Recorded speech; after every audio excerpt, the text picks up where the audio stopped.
Prisoners, rise. Rise, aristocrats. In the name of the people of France, the tribunal hereby declares that you shall be put to death by the guillotine at dawn on the 2nd of February, 1793. Silence! Which of you is Everyman? Charles Everyman, the man called Darnay. I am Evermond. Because of your high rank, aristocrat, we have decided to favor you with a special privilege. 52 heads will fall this morning, and yours, citizen Everyman, will be the 52nd.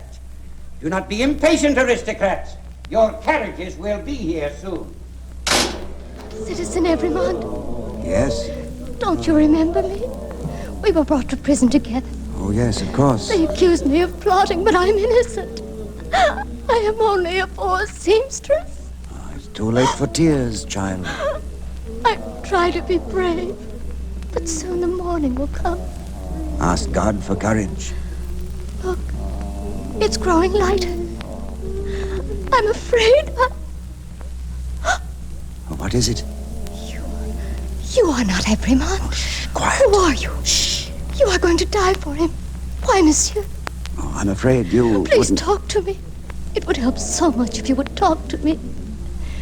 Tell me why you're here. Oh, it all began long ago, 25 years ago, before the revolution and this reign of terror.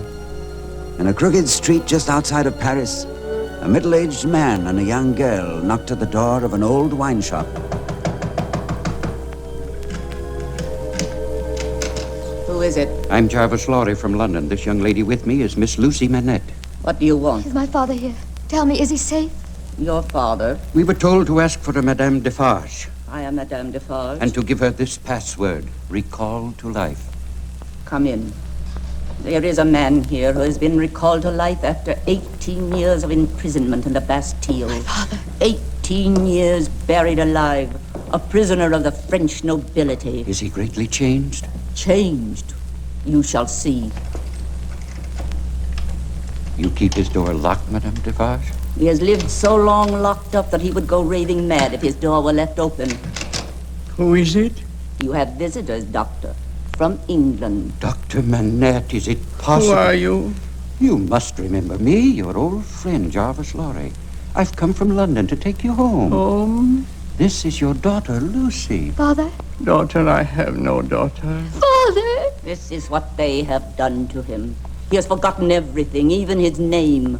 Tell them, old man, what is your name? My name, 105 North Tower. 105 North. The only thing the old man remembered was the number of his prison cell. And that night, Lucy and Mr. Lorry took the good doctor out of Paris, across the Channel to England. There he rested, his memory returned, and at last he was well again. On the packet boat the night they crossed from France, they had met a young man named Charles Darnay. He became their friend. But now, a few years later, Darnay is on trial for his life, accused of plotting treason against the crown. The London courtroom is hot, humid. Only one man seems completely at ease, the assistant counsel for the defense. His court wig dipped in slovenly fashion over one eye, his court gown stained with wine. His name, if anyone cares, is Sidney Carton.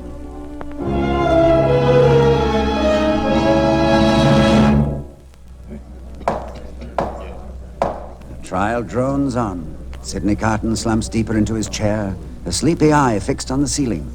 And now the prosecution calls its chief witness, the prisoner's accuser, a Mr. John Barsad. Mr. Barsad, look upon the prisoner, Charles Darnay. Do you recognize him? I most certainly do, sir. A spy against His Majesty's government. That's what he is. I was on the packet boat myself that night. I saw the papers that passed into the hands of the prisoner. They were lists of our troops. Thank you, Mr. Barsad. No more questions. Counsel for the defense. Mr. Barsad, you are positive it was the prisoner you saw that night with those lists? I am. Couldn't possibly have been someone else? No, it couldn't. Let me ask you... One moment, Stryver. Mr. Barsad, look at the prisoner, Charles Darnay, and now look over here at me, Sidney Carton. Notice any resemblance between us? Now, I'll take off my wig. Now, we're very much alike, are we not? Well, now you mention it, you are. In fact, it could have been I, which you saw with those lists on the packet boat, couldn't it, Mr. Barsad? Well, now... Couldn't it, Mr. Barsad? All right, yes. That's all. Thank you.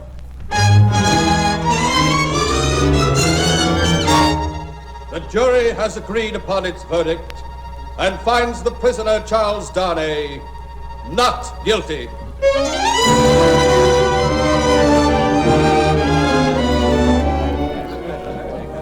Mr. Carton, sir. My name was called? I want to thank you, sir, for saving my life. Oh, it's only a part of my business. This is Dr. Manette and Miss Lucy Manette. Mr. Cotton, how did you happen to notice a resemblance between yourself and Mr. Darnay?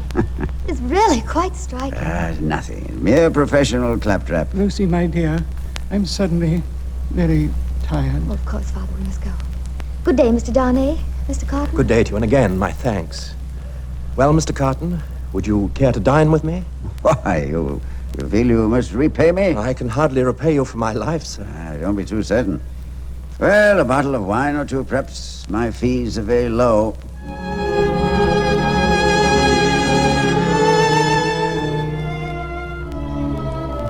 Another glass, Mr. Darnay. Thank you. I've had enough.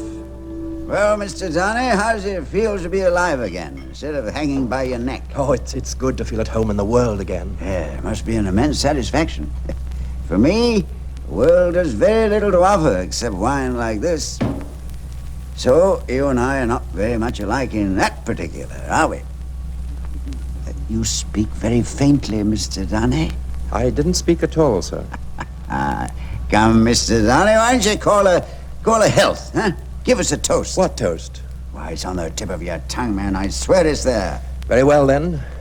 To Miss Lucy Manette. Miss Lucy Manette. Here's a fair young lady to hand to a coach in the dark, eh, Mr. Darnay? A fair young lady to be pitied by and wept for by. How does it feel, eh? Is it worth being tried for one's life to be the object of such sympathy and compassion? I don't take your meaning, sir. Mr. Darnay, you think I particularly like you? You've acted as if you do, but I don't think you do. I don't think I do, either. Good night, then, sir. One last word, Mr. Darnay. You think I'm drunk? I think you've been drinking, Mr. Carton. You know I've been drinking. Well, You shall likewise know why. I'm a disappointed drudge, sir. I care for no man on earth, and no man on earth cares for me. Much to be regretted. You might have used your talents better. Oh, maybe so, Mr. Darnay, maybe not. Good night, sir. Good night. And don't let your sober face elate you. You never know what it may come to.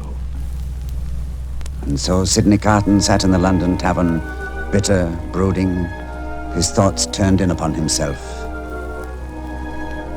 Well, Carton, has Mr. Darnay shown you what you might have been? Changed places with him? Would you have been looked at by those blue eyes as he was? Ah, come on, have it out in plain words. You hate the fellow.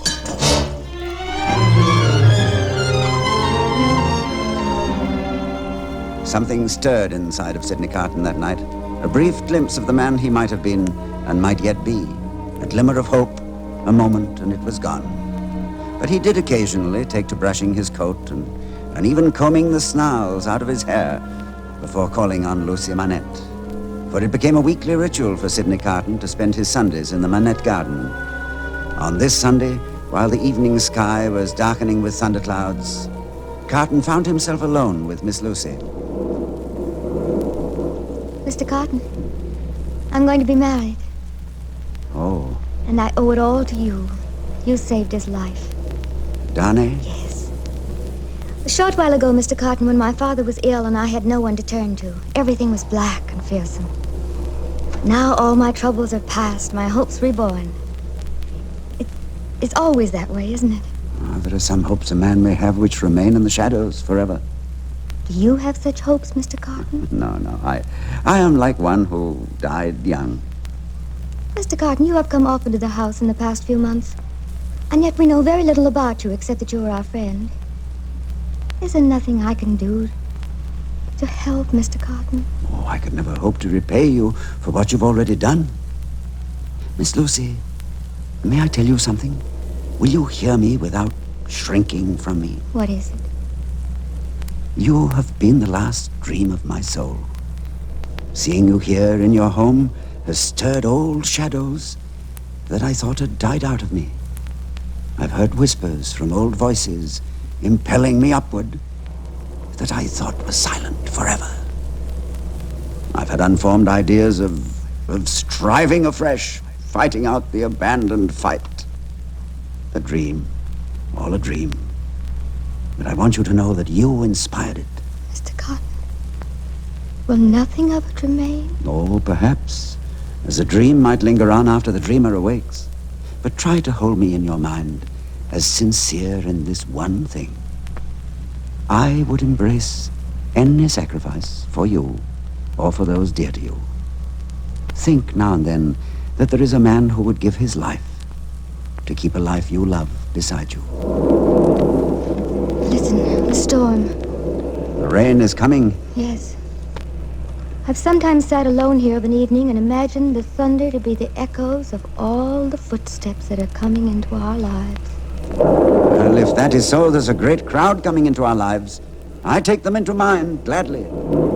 Ah, they're bearing down upon us now, Miss Lucy, and I see them by the lightning.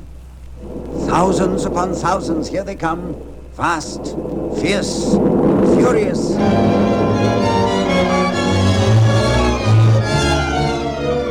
There was an angry crowd marching into our lives, surging up from the cellars of Paris, chanting its hate, screaming for blood.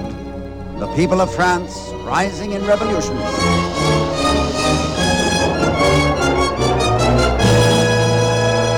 for the Bastille! The Bastille is ours! The Bastille has fallen! Citizens, celebrate, Citizens Defarge. The Bastille is ours. I have no time to celebrate.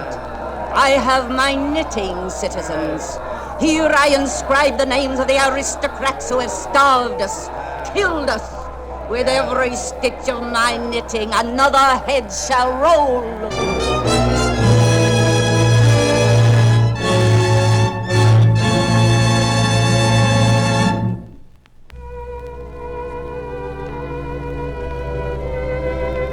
Lucy Manette became Mrs. Charles Darnay, and a child was born to them. Meanwhile, Sidney Carton slipped back into his old habits, into his old haunts. Carton, wake up. Who is, what? Darnay. Oh, Mr. Darnay. Have some wine? Listen to me. I'm leaving for Paris tonight. Paris? Oh, very warm this time of year. If I were your lawyer, I should advise against it. No, I must go. Listen, Carton. My name is not really Darnay. I was born of the French nobility. I am the Marquis Saint-Evremond. The Marquis? Oh. I renounced my titles and lands when I came to England, but an old servant of our family has been accused by the Revolution. Unless I go and testify for him, they'll send him to the guillotine. This is excellent wine, Mr. Darnay. French wine. From the cellars of the aristocrats who fled the country. There'll be little of it left now. It's being poured into the streets, along with the blood of the nobles who once drank it. Must you go to Paris, Mr. Darnay? I'm no longer a nobleman. They'll not harm Charles Darnay. Oh, why do you come to me? I'd like to feel there is someone here in London watching over my family. You trust me to watch over your child, your wife? I know that you love her. When do you leave? Tonight, now. Have no fear about your family. They will be safe.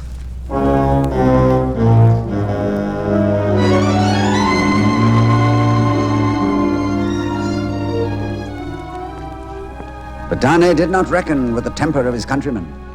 To the revolutionists of Paris, he was not Darnay, but still the Marquis Saint-Evremond, a hated aristocrat for whom only one fate was possible, death by guillotine. After his arrest, Lucy and Dr. Manette hurried to Paris with their old friend, Mr. Lorry. Dr. Manette testified before the tribunal.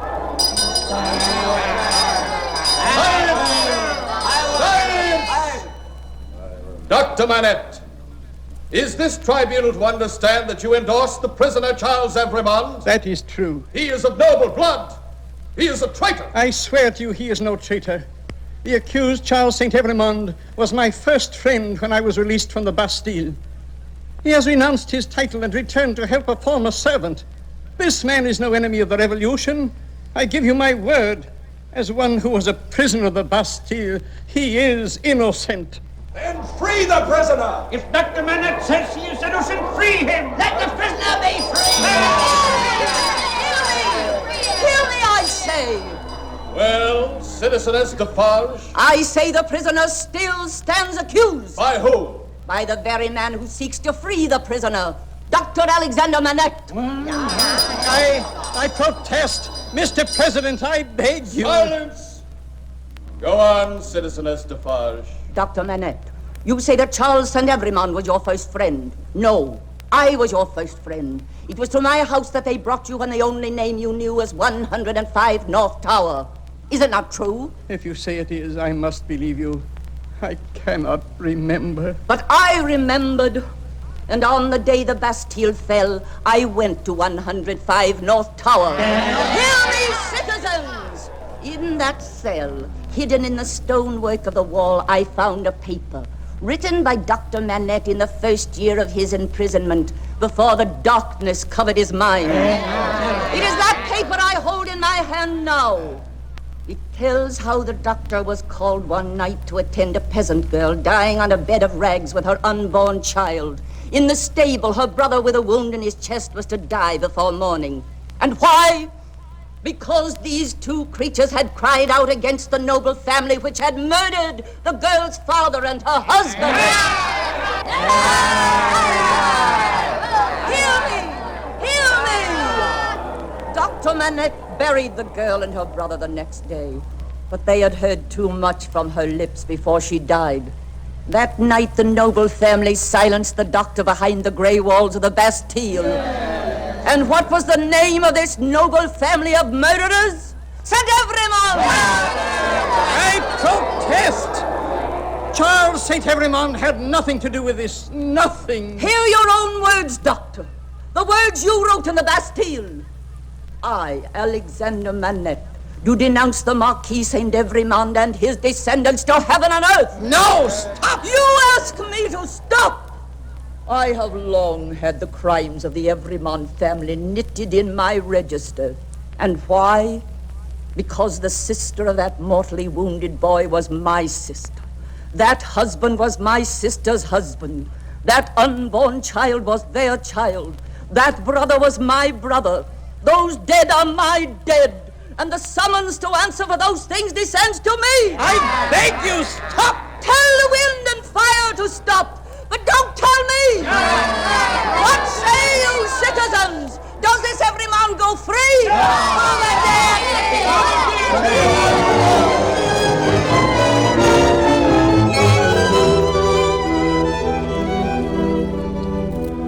And that same night, a coach arrived in Paris, carrying but one passenger hunched in his seat, his shabby greatcoat pulled high about his neck.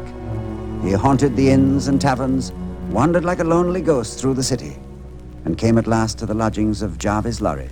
Mr. Carton, what are you doing in Paris? You can be of no service here. Oh, I know your opinion of me, Mr. Lorry, but a drinking man may learn things around the town if he can listen at the same time.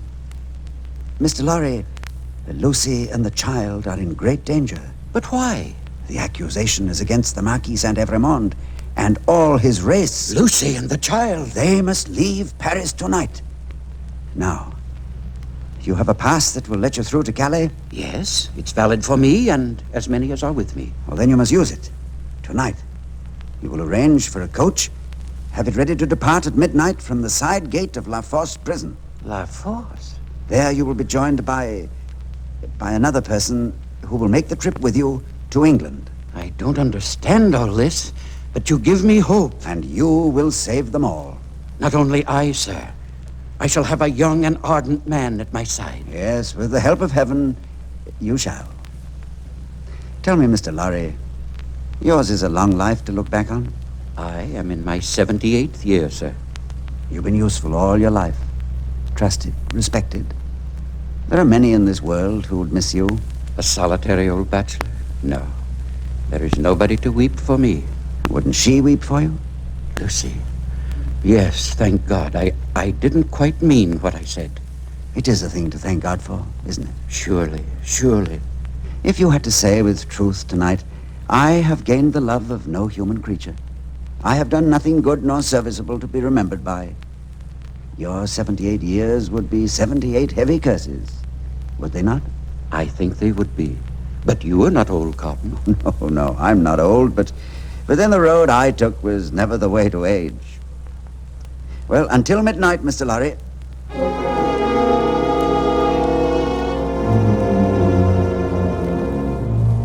Every man has his price, and the turnkey of the prison La Fosse was no exception.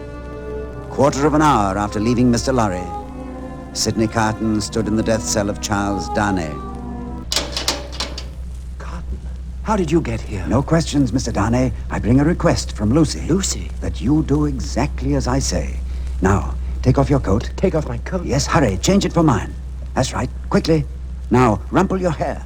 Look, as mine is. Cotton, are you mad? Oh, hurry, man, hurry. There's no escaping from this place. Have I mentioned escape?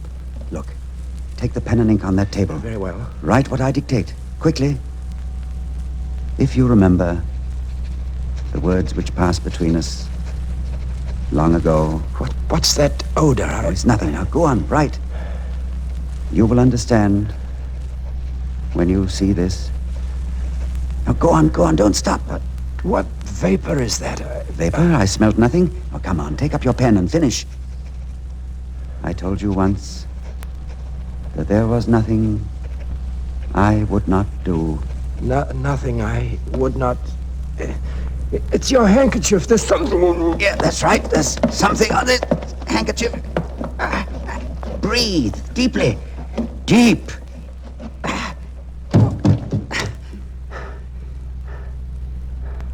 Turnkey, come. I need some help. What's the matter? What's happened to your visitor? My visitor is unconscious. Now listen to me. Carry him out by the side gate. You'll find a coach there. Put him in it. If anyone questions you, tell them Sidney Carton fainted from the shock of parting with an old friend. Now hurry. No, wait. I'll finish this note. If you remember the words that passed between us, you will understand. I told you once there was nothing I would not do to keep a life you love beside you. God bless you for your sweet compassion. Here, take this note with you, and hurry!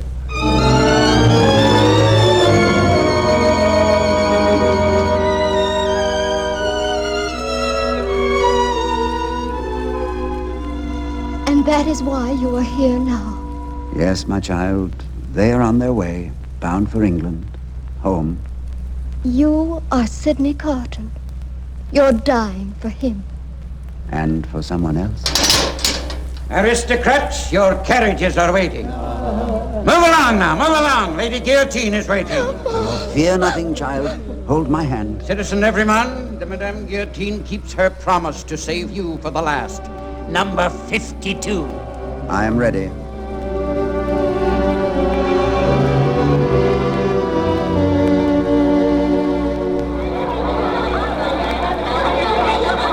Number 49. Kneel.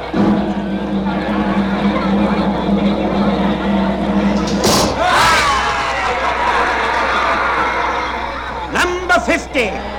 Kneel, aristocrat.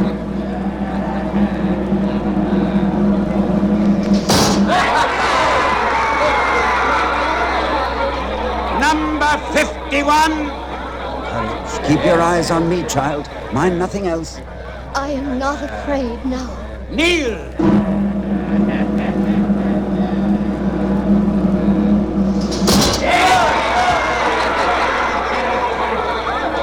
Number 52.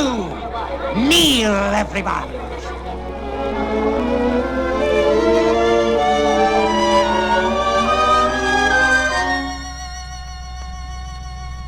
It is a far, far better thing that I do than I have ever done.